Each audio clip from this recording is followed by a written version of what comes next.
Good evening, friends. Welcome to this program on Western classical music in Madras. I had initially titled it mentally, not in the posters, as Western classical music in VP Hall in Madras. Then I began researching and found that there was no Western classical music in VP Hall in Madras. And thereafter, I decided that it is still too good a topic not to be presented, and then decided to work on it. And we were very honest in the posters when we said Western classical music in Madras. So this, and as to why this did not have a Western classical music performance history is also very interesting, and that too will be a part of this presentation. At the outset, I'd like to thank HCL Concerts for having so readily accepted to be the principal sponsors for this entire series, and Sundaram Finance for agreeing to be the associate sponsor for this particular event. And as some of you may be aware, this is part of a series of 6 events that have been planned at VP Hall.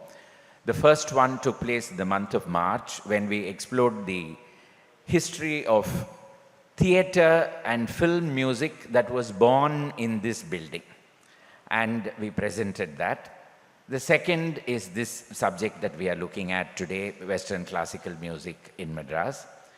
The third one is scheduled for August 29th. We have 3 topics that we are still debating about, and one of them will definitely be presented on that day, and then we have a few more to come.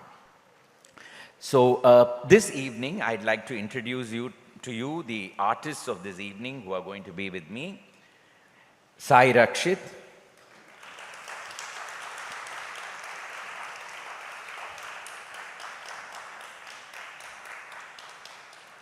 there were no musicians in my family, but as Satya Sai devotees, my family had wonderful musical sensibilities, he says. And very appropriately, he is named Sayee Rakshith. He began learning music, the violin, under T.V. Ramani. And after 5 years, when Sri T.V. Ramani fell ill, he went on to learn from K.G. Rajesh, a disciple of Sangeeta Kalanidhi Kumari A. Kanyakumari. And after that, he became a disciple of Sangeeta Kalanidhi Kanyakumari herself. He remains her student till date and is one of the foremost young exponents of Carnatic classical music on the violin, with tremendous interest in Western classical music as well. Along with him, today we have Ravi G on the keyboards.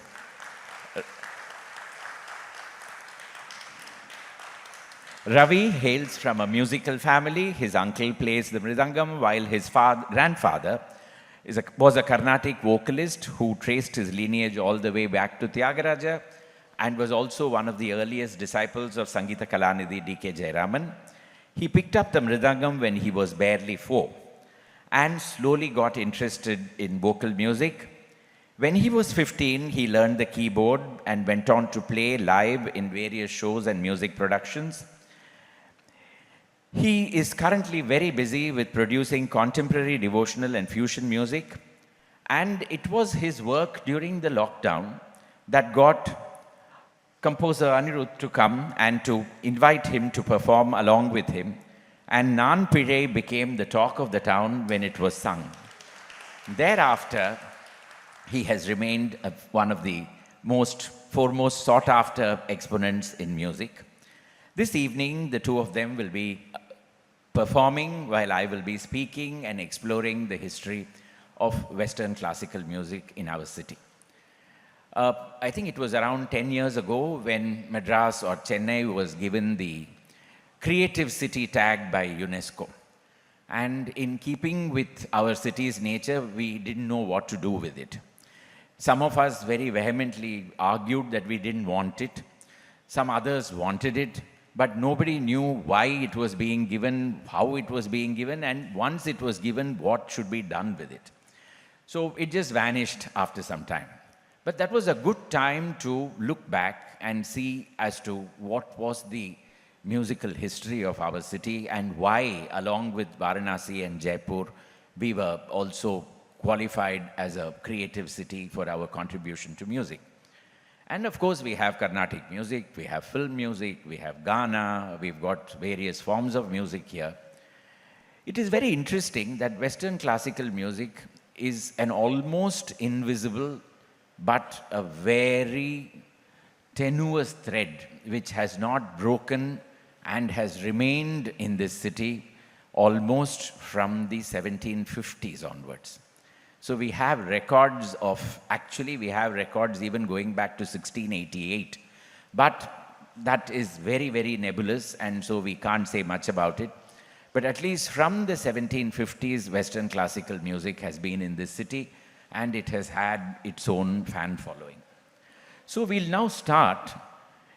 In the closing years of the 19th century, a Carnatic music performer and composer came to Madras, stayed here, acquired the prefix of Patnam to his name because he lived in Chennapatnam for 12 years, and during that period created a composition which even today remains the mainstay when you want to explore the links between Western music, classical music, and Carnatic classical music. So we'll start with that.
Thank you.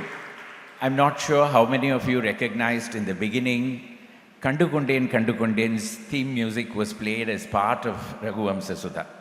It just shows what something that was created in the late 1800s could still strike a chord in a completely different medium early in the 20th century or the 21st century.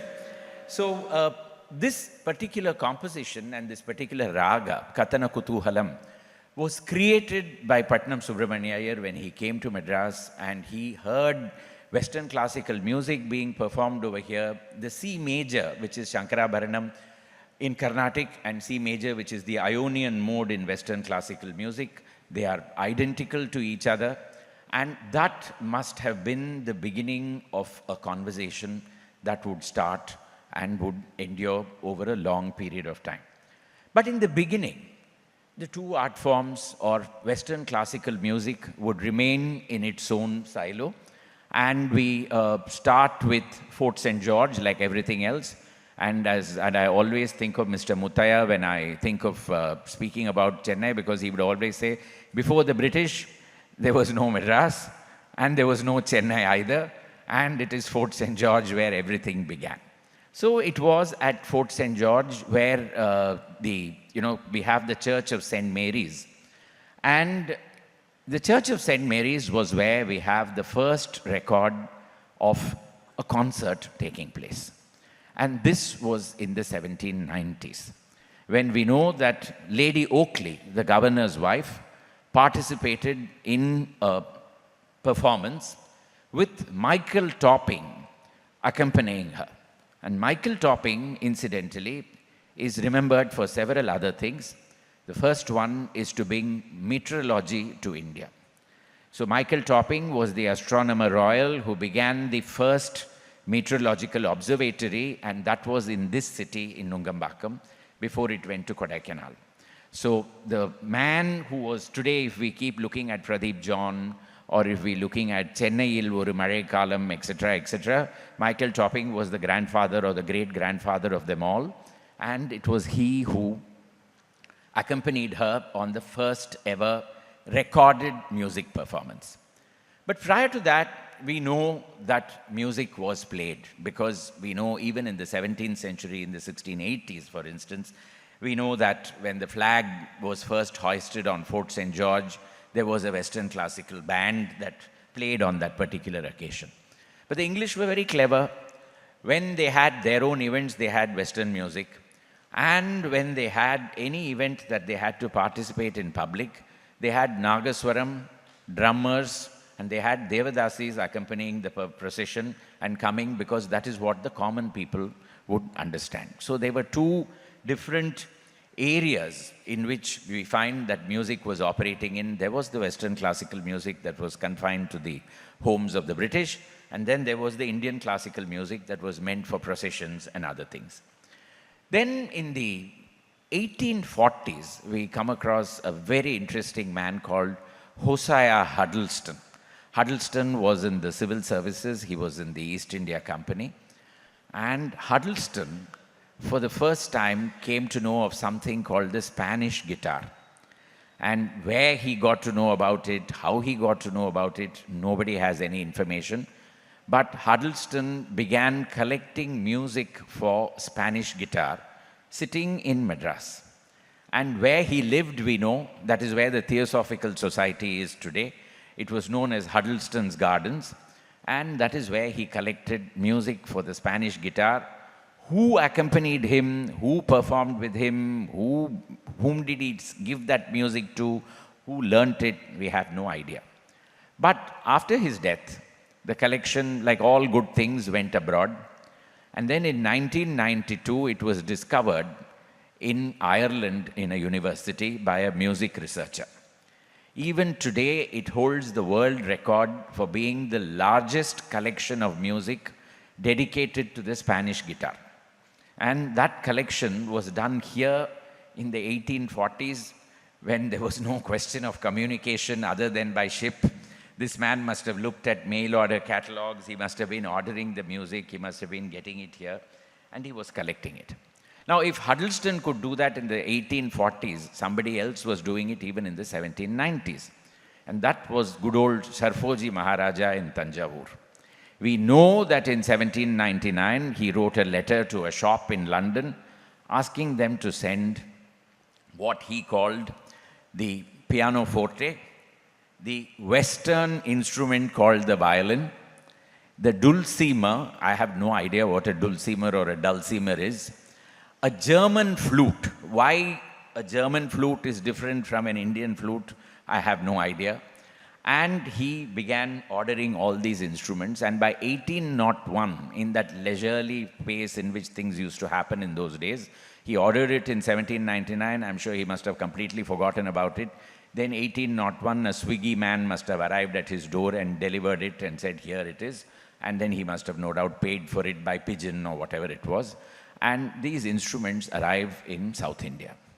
Once the instruments arrive, Indians begin to experiment with these instruments.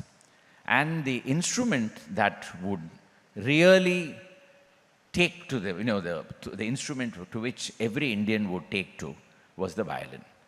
And it's incredible that the way they saw the violin being performed and the way they saw the violin being tuned to what they did with the violin and made it. Today it's impossible to imagine Carnatic music without a violin. But it was up to 1801, there was no question of such an instrument being around. What was it doing? Only the veena was the instrument that was being used. So can you tell us a little bit about the difference between the way they play it in the West and what they do over here? Fundamentally, the instrument as such is not any different. But the way that we tune it, the way that we hold it, are all different. And I think there are certain things that I'm just theorizing that those could be the reasons. So, as most of you would have seen, Western violinists hold the violin over here. Right? And they tune it to a fixed tuning, which is G, B, A, and E. But when it came into the Carnatic system, I think the first thing that most people would have realized at some level is, since our music has a lot of gamakams and a lot of sliding involved, this then becomes difficult because you're constantly pulling the violin away from your chin. So they would have realized that they need two anchors. So one to anchor it over here for when you're sliding up, and one to anchor it on your feet so that it sits properly and you're not hurting yourself. And the other main difference is, of course, since Carnatic music is based on a tonic, I think over time, this was something we were speaking about. We don't know when the switch happened, because I'm sure it would have come in with the fixed tuning, because the tuning has existed for a very long time. But at some point, because our sa, or the fundamental tonic, is so important, everyone started to tune their instruments to the sa, whatever that sa may be, whether they're playing, depending on who they're playing for, whether it's in a accompaniment or even when they're playing a solo. So at some level, what happens today with the violin is also when we play for deeper baritones and when we play for usually male vocalists, the violin is actually tuned to the viola's octave. We are technically playing a 14-inch viola, and at that point, there were many modifications made over here as well, where there was a 14-inch viola that I know a lot of people used to use, and AIR also used to give grades out for it. But that is the configuration of the strings for that. And for females, of course, we still stick to the normal strings that usually come in a violin. And yeah, I think all the other evolutions, I think has been happening parallelly. Initially, everything was gut strings, and then it moved into metal, synthetic strings, and other strings of size. It's very interesting that once the violin came in, it probably needed a common word or a common point which both systems could understand. And that probably was the C major, which was the Shankarabharanam, because that was something that both systems understood, and one could play the other could play the former's tune. So we have Shankarabharanam as the basis on which much of Indian understanding, Bilawal in Hindustani music, Shankarabharanam in Carnatic music, as the basis on which we began understanding what Western classical music is all about. And in Sharfoji's court, we know that the Devadasis learned how to sing God Save the Gracious Queen or God Save the Gracious King, because that was what was needed. The musicians began to perform on the Western instruments. And later we had the Tanjavur quartet, who would create a Varnam in Shankarabharanam. And today you're going to hear one of the most traditional classical voices singing it, and you'll be able to hear how much of a Western influence there was in that composition in the 19th century.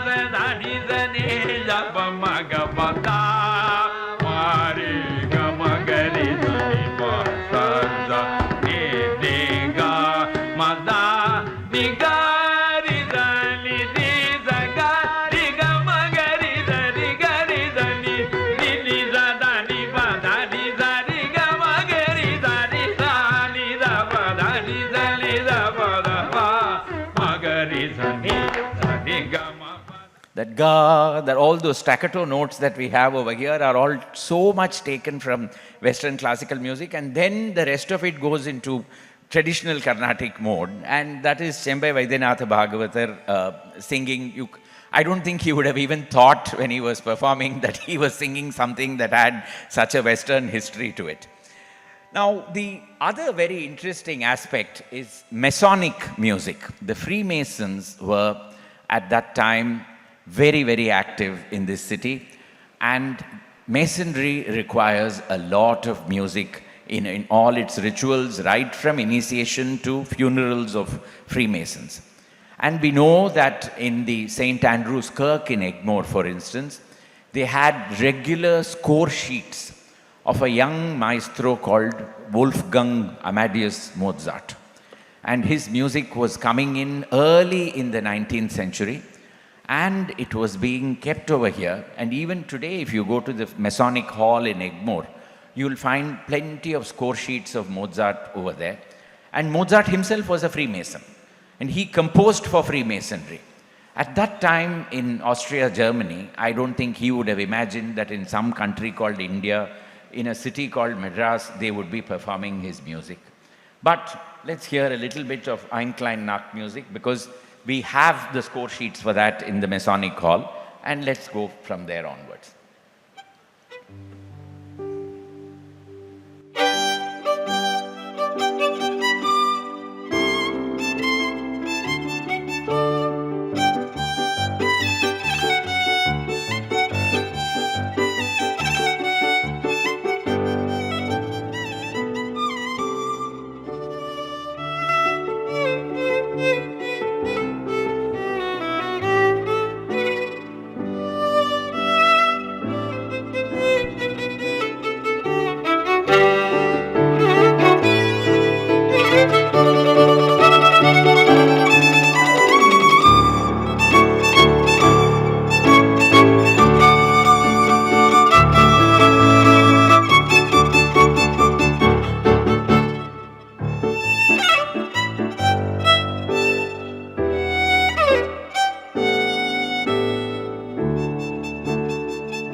Mozart, without his knowledge, would also provide us a link to the violin and its Carnaticization.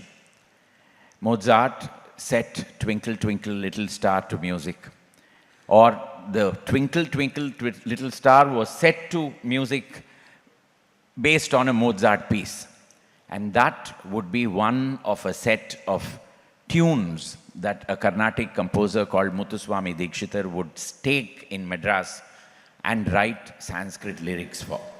And that forms the basis of what is known as the Notuswara Sahityams. Note as in note, the note that the Western classical musicians use. And the note swaram, that is the tunes are all that he could hear. And for that, he would write Sanskrit words. This was in the 18th century. Dikshitar was born in 1775, and in 1789-90 he comes to Madras, lived here till the late 1790s, and then went back. The violin could not have come to Madras at that time, so probably he heard this in the bands over here. We know that his younger brother was trained by a bandmaster in Fort St. George in Western music. Then the violin must have already been here to some extent and he must have used it.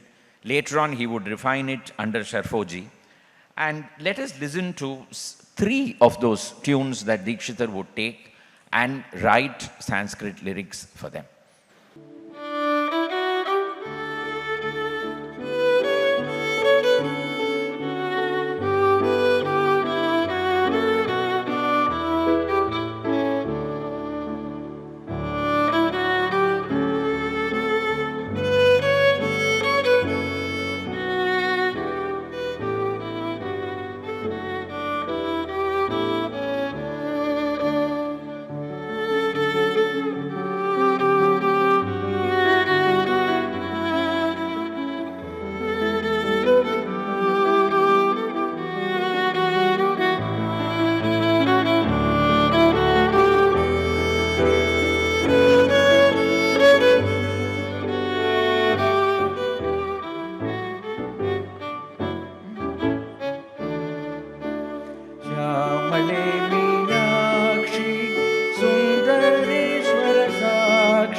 That is how the words go for that particular piece. And you can imagine a man hearing only the tune and then writing Sanskrit words to suit his own rules of prosody, which are very strict. He can't break that. And at the same time using the tune that is completely alien to him, but setting music to it. Now the next one is Vande Meenakshi.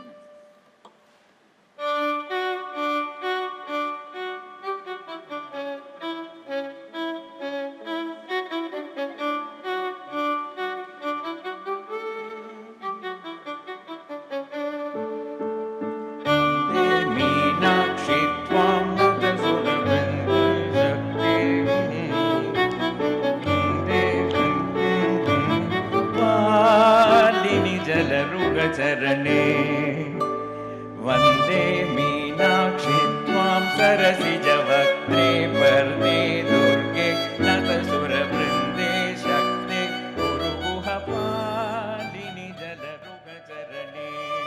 That's how that's the tune for that one. You can play the whole thing.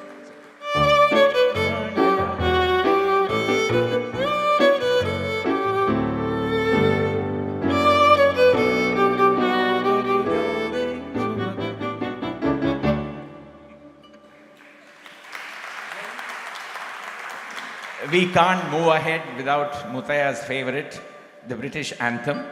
We'll have to have that also. He used to write about it so often, and let's have that as well.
it's, it is very likely that these notuswarams became the foundation for learning and adapting the violin to, very likely, I'm not saying that this was the way, but it is very likely that this would have happened.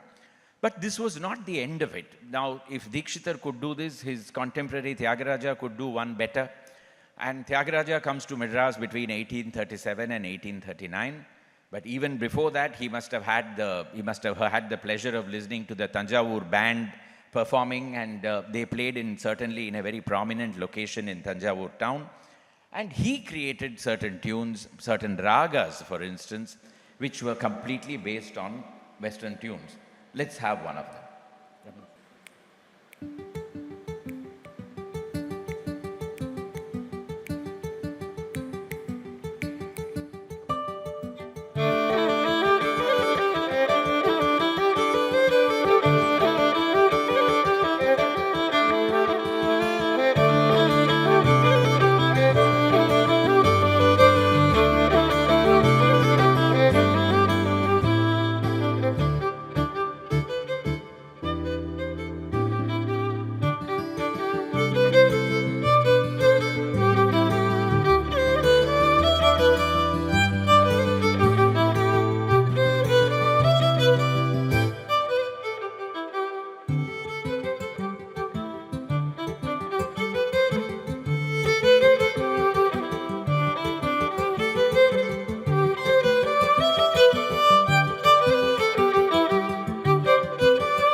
The great musician Sangeeta Kalanidhi Balamurali Krishna added a set of notes to this particular composition, and that went even further to establish the links that the song had with Western classical music in its time. We come back leaving the world of Carnatic music and let them be experimenting and creating further songs. In the meantime, in Madras, pianos were arriving in large numbers from England because shipping lines had become, unlike what is happening today with the Straits of Hormuz. In those days, shipping lines were better. They were coming via the Cape of Good Hope and then arriving in Madras. Now, you must remember that the pianos were all leaving Europe probably in the height of winter, and then they would have been tossed around in the hold of the ships, and then finally they would arrive here in tremendous humidity and heat. Most of them on arriving would be unplayable. They would have got warped, the strings would have got broken, the ivories would not be in any good condition to play, and then the local weather was perpetually bad, and so there was no question of how do you use these instruments once you get them over here. So this is when we have a very, very entrepreneurial spirit in this city, a man called Misquith. Misquith starts a music company in 1843, essentially for the servicing of musical instruments. The violin, the piano, anything that was brought from Western shores and could not be handled over here, Misquith was the man to go to. And he had a showroom that was just at the corner of the Round Tana, where today we have Anna's statue, Balaja Road corner. That is exactly where Misquith was. Misquith would later on become Lyric, a theatre, and then it would become Elphinstone, not New Elphinstone, but Old Elphinstone. New Elphinstone would be built on the opposite side. And then early in the 1900s, Misquith would sell his company to a Frenchman called Prudhomme. And Prudhomme, because he was French, he wanted a French name for his music shop. He called it Musée Musicals. And therefore, Musée Musicals came into existence with Prudhomme and probably an Anglo-Indian lady by name of Amy Rosario. And she was the one who used to teach music to all the people who came there. Musée Musicals, if you take its Misquith history into account, is the country's oldest music shop, still functioning from Mount Road. And From the 1950s, they became the location where the Trinity College examinations for music would be conducted. Today, lots of students go there to learn the keyboard. But in those days, it was many other instruments that would also come in, the piano, for instance, the Western violin, so many other things. Examiners would come all the way from England to sit here and examine the students who would sit for it and then give them degrees and go back. Now, by this time, we are now looking at the early 1940s, 1950s, when Prudhomme and Miss Rosario are making a success out of musicals. By this time, cinema has really taken a very strong hold on this city. Sound comes to cinema in 1931, as far as India is concerned. And after that, they began initially using Indian instruments. They did not like to use Western instruments like the piano, for the simple reason that you had to record on the spot when you were shooting the film and you had to sing. So as the singer moved along, all the musicians would be on a bullock cart moving along with him outside the view of the camera and playing.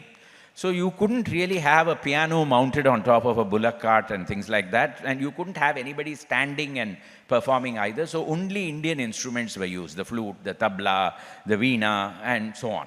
The vocal anyway was being done by the star. But with studios coming in and sound equipment becoming better in the 1940s, Western music came to be adopted, and like many other things in our city, Gemini Studios was the father of it all, with Saluri Rajeshwara Rao using Western classical music for the first time in a film called Mangamma Sabadam, starring Vaijayanthimala's mother. And from then on, Western classical music became very important for South Indian cinema. One community that contributed hugely to it was the Anglo-Indian community. The Anglo-Indians grew up in the railway colonies of Perambur and Basin Bridge and all those places, and they had a very, very active musical culture in those places. And many of them came to the studios and they helped with the orchestration. And that is how Western music really became a part of our cinema. M.S. Vishwanathan, we all know, took the usage of Western music to a great height. But to bring back that connection with musicals, Isaignani Ilayaraja, just around a year ago, went on YouTube to talk about how beholden he was to musicals in his music journey. And he spoke about the Trinity exams that he wrote there, that he sat there, and how important that location was to him. And very recently, we've had a symphony by Isaignani in this city. So let us look at a melange of tunes of his, where he has used Western classical music to good effect.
When we talk about music.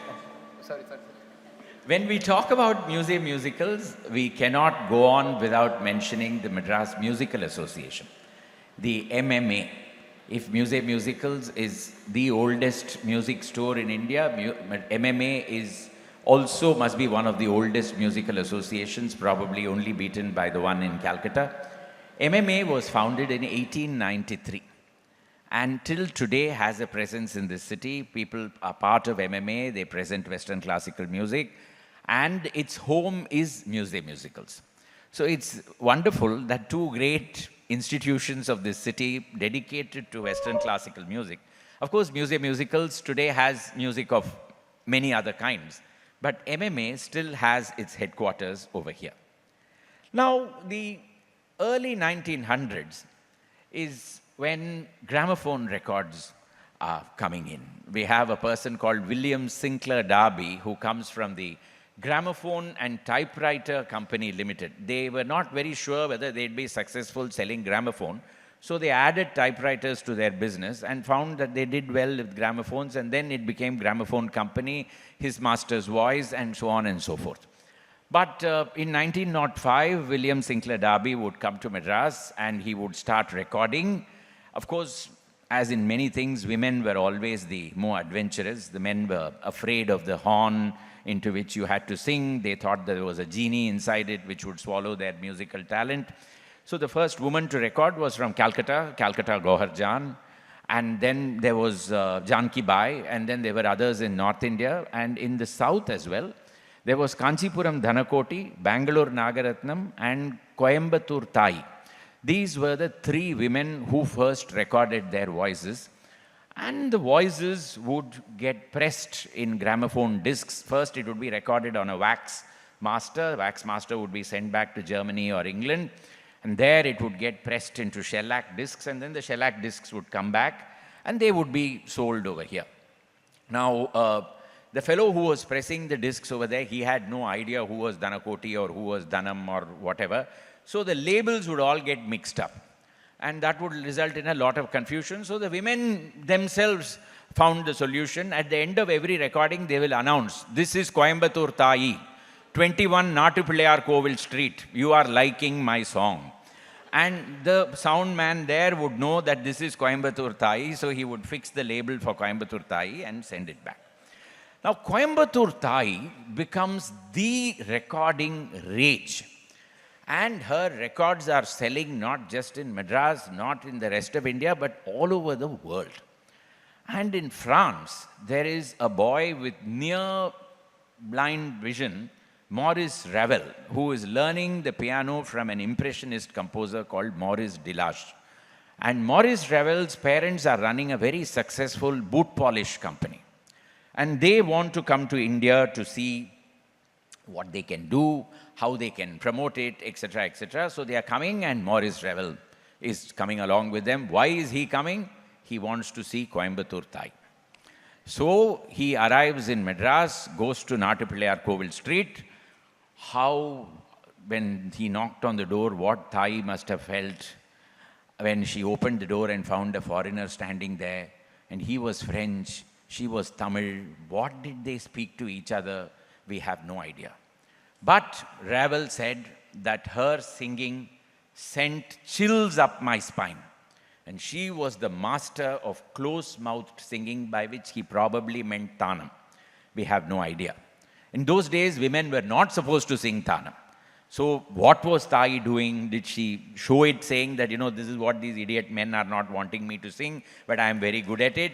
So what was it? We have no idea. But Maurice Ravel heard everything. He goes back to France and he composes 4 pieces. They are called Quatre Poems de Hindus. That is 4 poems of the Hindus. They are a set of sonatas. And he dedicates them to 4 cities. The first one is called Lahore. The second one is called Varanasi, Banaras. The third one is called Jaipur. And the fourth one is called Madras. It is very interesting that UNESCO's creative city recognition has come to the 3 cities that he has composed in and which have remained in India. Lahore is in Pakistan, but one day we'll go. And we'll go and see, it's my ambition to go to Lahore one day. And there is a man in the audience who's promised to come with me. So here the point is that Maurice Ravel dedicates the piece to Coimbatore Thai. Thai is dead by that time, and he dedicates it to her. We'll have Madras, and we'll have a little bit of Madras and a little bit of Lahore.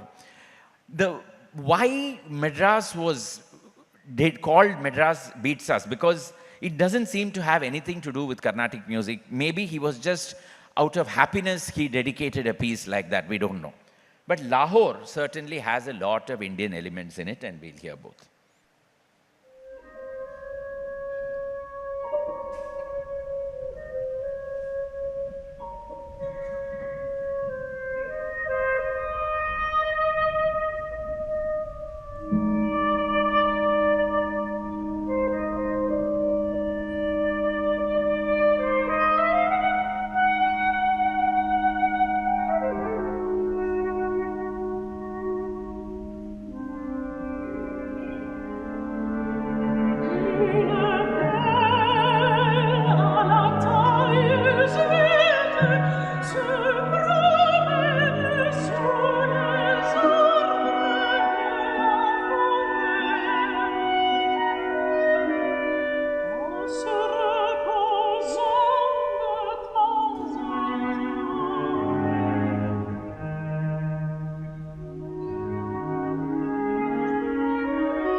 A part of Madras. You can hear they're all on YouTube, incidentally. And this is Lahore.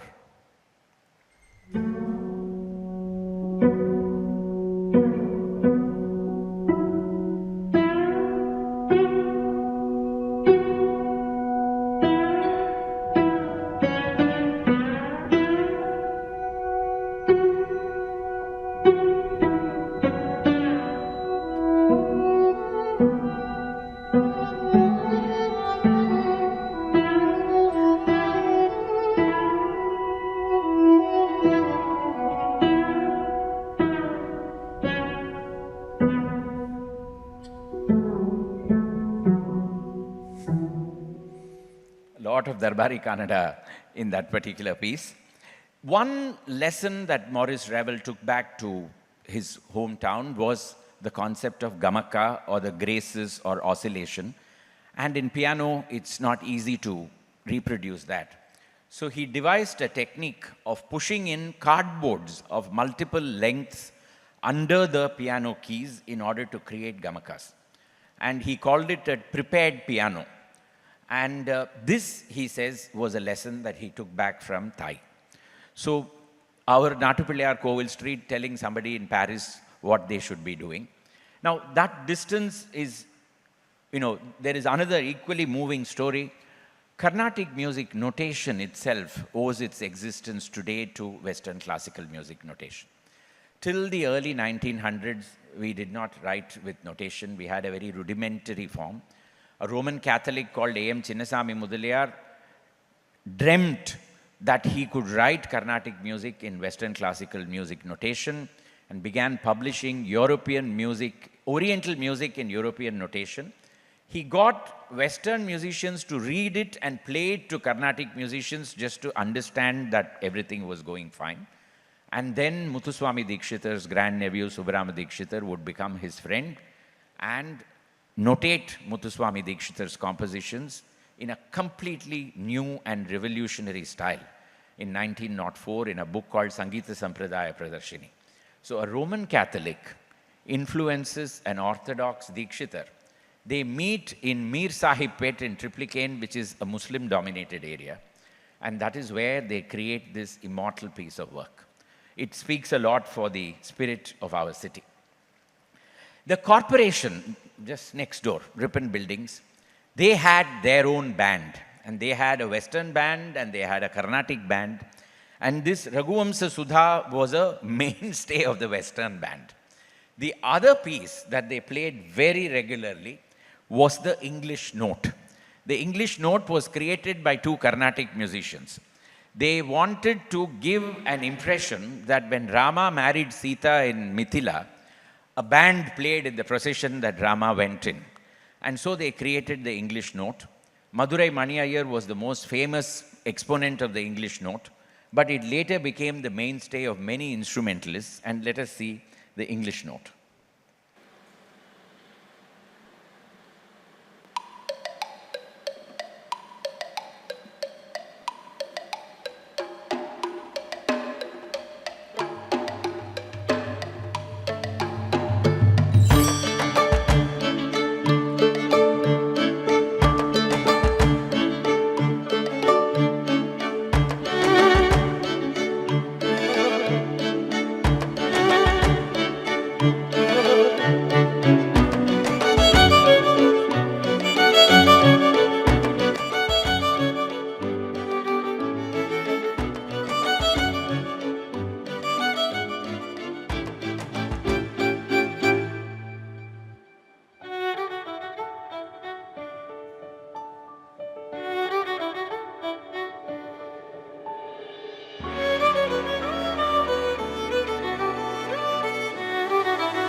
It's very interesting that if there was a Western classical system in this city, there were a lot of Carnatic musicians who were seriously investing in Western classical music as well. This particular building was where Professor Sambamurthy used to present his summer school of music. Every summer, he would get students to come and join him and train them in Western classical music and in fusion music in Carnatic classical, and they would present it here. I must also tell you why Western classical music never came here. This building was completed in 1889. And it was found on completion that it had one of the worst acoustics possible. Pammal Samandamudaliyar writes that only a buffalo could manage within this building because no mics at that time. Remember, the people had to. So it was meant more as an oratory. And the museum theatre came to be built within 5 years of the construction of this building with far superior acoustics.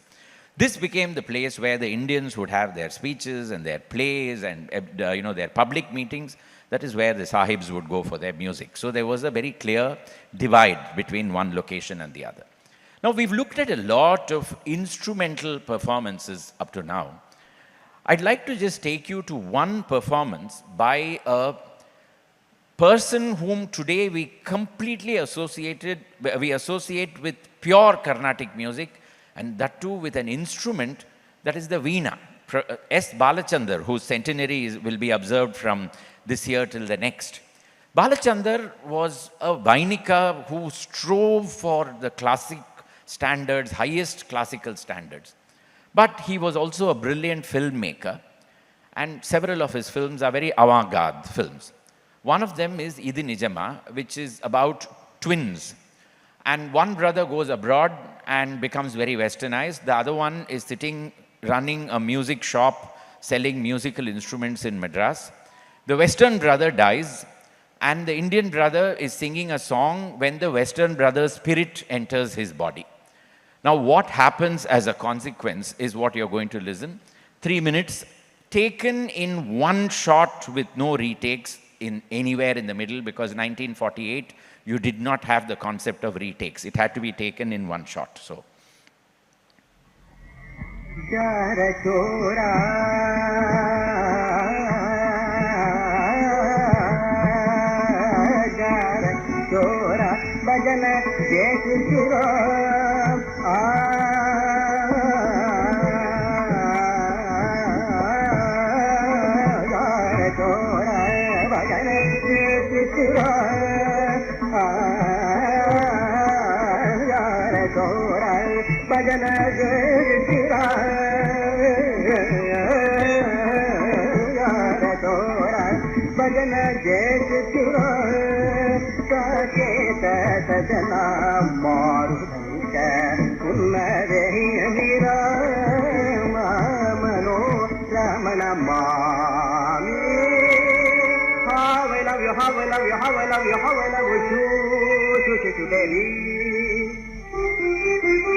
Lakshmi party, electricity.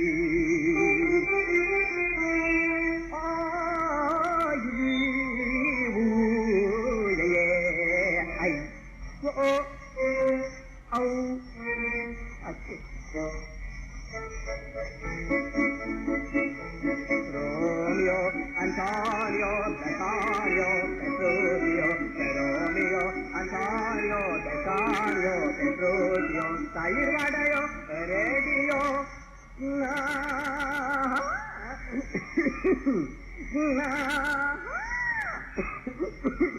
Sayee Rakshith, Radio,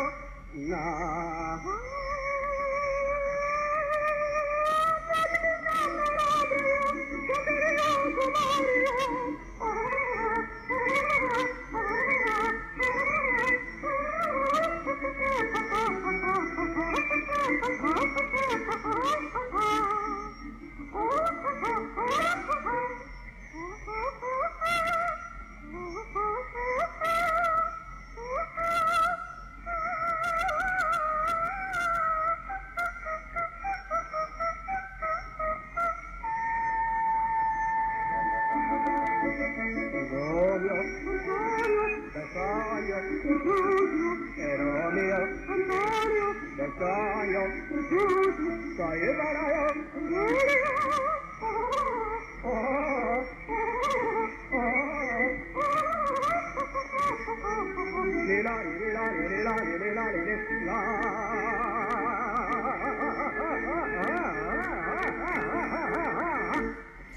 All the words made on the spot and sung by him with the full orchestra and the tuning by him.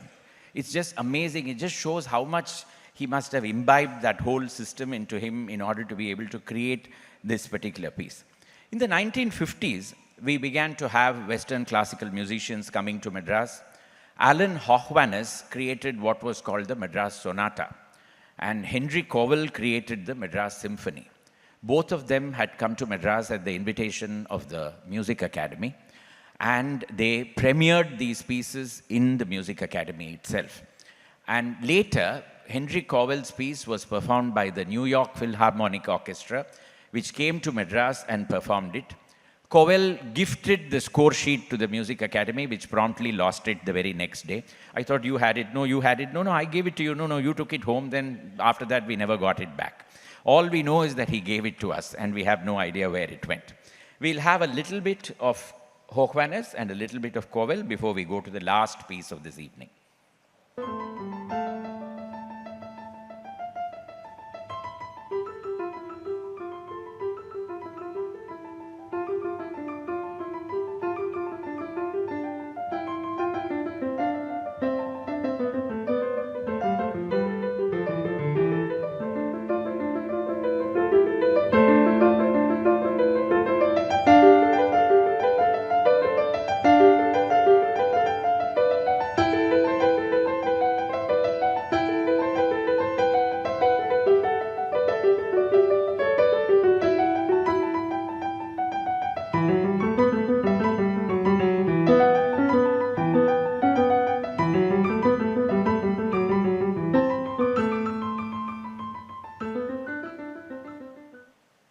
And then we have Henry Cowell's Madras Symphony.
During this entire journey, lots of Indians took to Western classical music.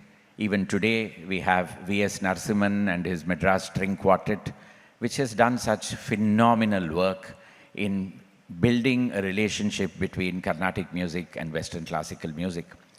But before all this, we had Handel Manuel. Who can forget Handel Manuel? Padma Shri Handel Manuel, who taught so many students Western classical music. For him, it was not a profession, it was a passion. And without him, this city would have been much poorer as far as its musical legacy is concerned. We'll finish this evening with a piece that Rajaji wrote the lyrics for, Handel Manuel set the music for, and M.S. Subbulakshmi sang it to piano accompaniment at the United Nations. At its time, it was criticized that one of the greatest divas of Carnatic music was made to stand along with her daughter like a schoolgirl and sing probably in a language that she did not know. But heard so many years later, and particularly in these troubled times, it is a salve. It's a prayer for world peace. And who better than Subbalakshmi singing it?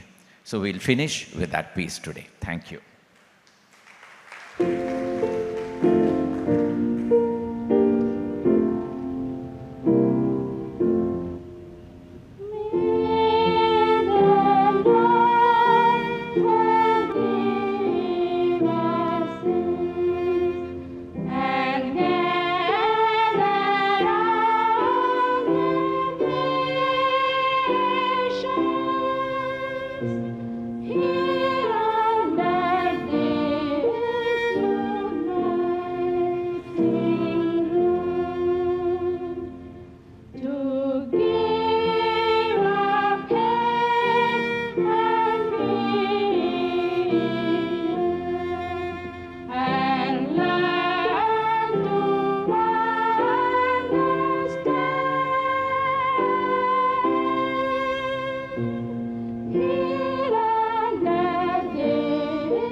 Thank you all. Thank you all for having been a part of this evening.